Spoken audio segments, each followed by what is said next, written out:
প্রিয় শিক্ষার্থী, আজ আবারও চলে এলাম একটি নতুন পর্ব নিয়ে। আজ আলোচনা করব কর্মকারক নিয়ে।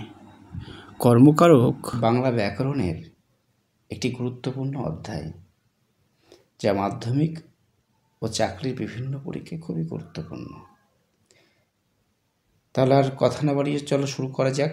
কর্মকারকের সংক্ষিপ্ত এবং অতি সংক্ষিপ্ত প্রশ্ন উত্তর। তোমরা পাশে অবশ্যই খাতা কলম রাখবে। তোমাদের কাছে একটি বিশেষ অনুরোধ,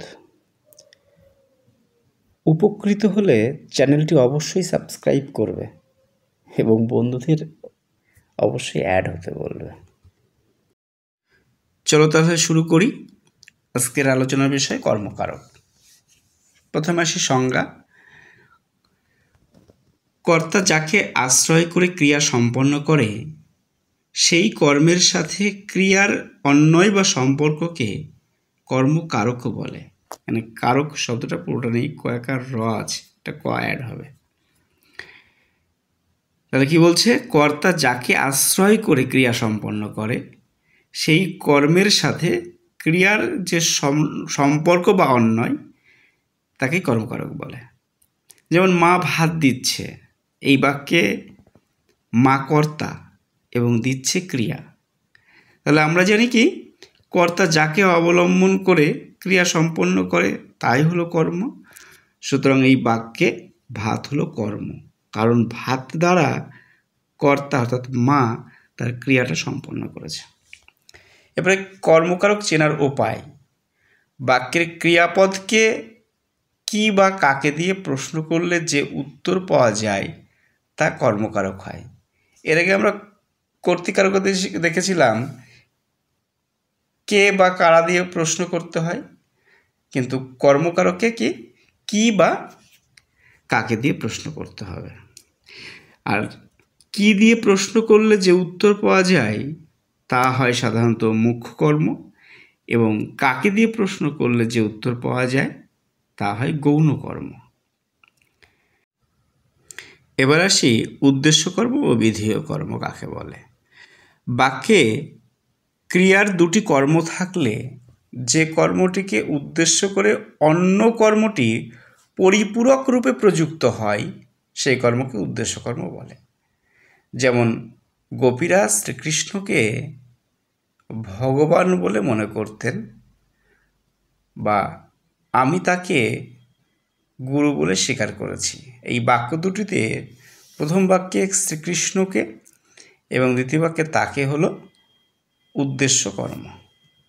উদ্দেশ্য কর্মের শেষে বিভক্তি যুক্ত থাকবেই।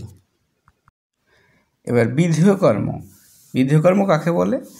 উদ্দেশ্য কর্মের পরিপূরক রূপে যে কর্মের বিধান হয় তাকে বিধেয় কর্ম বলে। বিধেয় কর্মের কোনো বিভক্তি চিহ্ন হয় না। ওই একই উদাহরণ, যেমন গোপীরা শ্রীকৃষ্ণকে ভগবান বলে মনে করতেন, আর আমি তাকে গুরু বলে স্বীকার করেছি।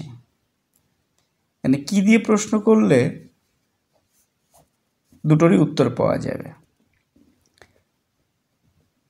গোপীরা শ্রীকৃষ্ণকে ভগবান বলে মনে করতেন। কি বলে মনে করতেন? ভগবান। ভগবানের সঙ্গে কিন্তু কোনো বিভক্তি নেই। আবার দ্বিতীয় বাক্যে গুরু বলে স্বীকার করেছি। কি বলে স্বীকার করেছি? গুরু বলে। গুরু হলো এখানে বিধেয় কর্ম। এবারে আসি মুখ্য কর্ম কাকে বলে।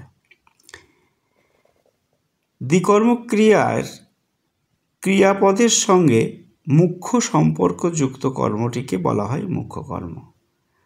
মুখ্য কর্ম সাধারণত বস্তুবাচক হয়ে থাকে এবং কি দিয়ে প্রশ্ন করলে উত্তর পাওয়া যায়।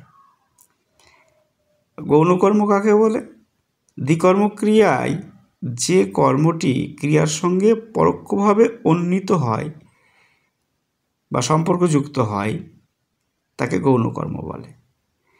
গৌণকর্ম সাধারণত প্রাণীবাচক হয়ে থাকে এবং কাকে দিয়ে প্রশ্ন করলে উত্তর পাওয়া যায়।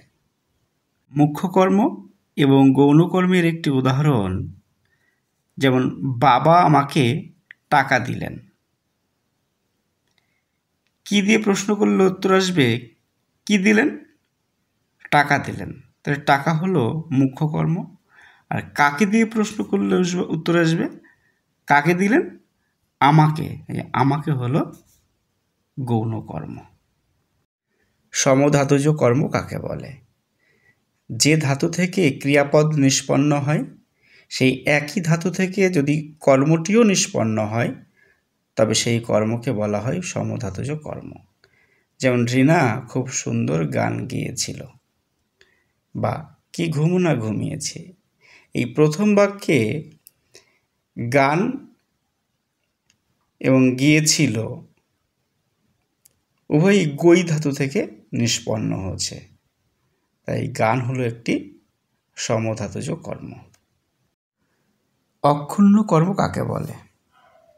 কোনো বাক্যের অন্তর্গত দ্বিকর্ম ক্রিয়ার বাচ্যান্তর ঘটালে যদি দুটি কর্মই অপরিবর্তিত থাকে তখন ওই কর্মকে অক্ষুণ্ণ কর্ম বলে। যেমন শিক্ষক ছাত্রকে আদর্শের কথাই বলেছেন, এটি কর্তৃবাচ্যে আছে। একে কর্মবাচ্যে রূপান্তর করলে হবে শিক্ষকের দ্বারা ছাত্রকে আদর্শের কথাই বলা হয়েছে। তাহলে কি বা কাকে দিয়ে প্রশ্ন করলে দেখা গেল শিক্ষক ছাত্রকে আদর্শের কথাই বলেছেন। কি বলেছেন? আদর্শের কথা। কাকে বলেছেন? ছাত্রকে। প্রথম বাক্যে দ্বিতীয় বাক্যে উভয় ক্ষেত্রে ছাত্রকে আর ছাত্র এবং আদর্শ উভয়ের কিন্তু পুরো পরিবর্তন হয়নি, অর্থাৎ কর্মের কোনো পরিবর্তন হয়নি, বাচ্যের পরিবর্তন ঘটালেও। উহ্যকর্ম কাকে বলে? বাক্যের সকর্ম ক্রিয়ার কর্ম উহ্য থাকলে সেই কর্মকে উহ্যকর্ম বলে। যেমন আমি লিখছি, কি লিখছি? কোনো উত্তর নেই, অর্থাৎ কর্ম এখানে উচ্চ। অর্ণব এখন খাচ্ছে, কি খাচ্ছে? ভাত খাচ্ছে? না, অন্য কিছু খাচ্ছে। কি খাচ্ছে? কি দিয়ে প্রশ্ন করলে এখানে উত্তর পাওয়া যায় না। এটা হলো উহ্য কর্মের উদাহরণ। অনেক একই রকম হচ্ছে অনুক্ত কর্ম। সকর্মক্রিয়ার কর্ম যখন উহ্য থাকে তখন তাকে বলা হয় অনুক্ত কর্ম। যেমন রাহুল খেলবে না, কি খেলবে না? এই ফুটবল, ক্রিকেট। কী দিয়ে প্রশ্ন করলে এক্ষেত্রে কিন্তু উত্তর পাওয়া যাচ্ছে না। বা অংশু করবে, কি করবে? খেলা করবে, গান করবে। প্রশ্ন করে কোনো উত্তর পাওয়া যাচ্ছে না। আসলে এই উহ্যকর্ম বা অনুক্ত কর্ম দুটোই একই জিনিস। এবার আসি কর্মের বিবসা। কোনো বাক্যে একই কর্মের পুনরাবৃত্তি হলে তাকে কর্মের বিবসা বলে। যেমন যা যা বলেছি করেছো তো, এই যে যা যা, এটা হলো কর্মের বিবসা। বা কি কি খাবে তা বলো, এই কি কি হলো এখানে কর্মের বিবসা। এবার কর্মকারকের কিছু উদাহরণ অর্থাৎ কারক এবং বিভক্তি নিয়ে আলোচনা করব। কোনো সমাধান পাওয়া যায়নি। সমাধান কি? কর্মকারক শূন্য বিভক্তি। লক্ষণ মেঘনাথকে বধ করলো। কাকে বধ করলো? মেঘনাথকে। মেঘনাথ মূল শব্দ, কে তার সঙ্গে বিভক্তি, তাহলে কর্মকারক কে বিভক্তি। জীবে দয়া পরম ধর্ম। জীবে কাকে? জীবে, অর্থাৎ জীব কে অর্থে। জীব হলো মূল শব্দ, তার সঙ্গে এই বিভক্তি, তাহলে কর্মকারক এই বিভক্তি। বৃষ্টিতে ধুয়ে দিল আমার পায়ের দাগ। কি ধুয়ে দিল? দাগ। কর্মকারক শূন্য বিভক্তি। তারা আর স্বপ্ন দেখতে পারলো না। কি দেখতে পারলো না? স্বপ্ন। কর্মকারক শূন্য বিভক্তি। বাড়ির রান্না হতো কাঠের উনুনে। রান্না। কর্মকারক শূন্য বিভক্তি। কম্পিউটার নাকি ছবি আঁকতে পারে। কি? ছবি। তাহলে এটা কর্মকারক শূন্য বিভক্তি। আগে পুজো ইষ্টদেবে।